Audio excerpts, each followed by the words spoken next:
Erzurum Kalesi'ni mutlaka fethetmelisiniz. Osmanlıları Kafkaslardan geri püskürtmek... İşte bu kadar yeter. Hadi gidelim. Canavarları nerede? Gerçekten kalede mi saklanıyor? Hey Mustafa, neden duvarların arkasına saklanıyorsun? Ofis savaşından çıkın.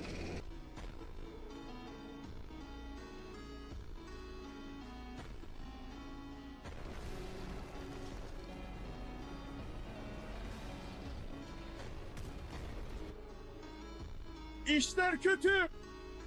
Kurnaz çıktın gerçekten. Kendini takdir etmişsin Mendeleyev.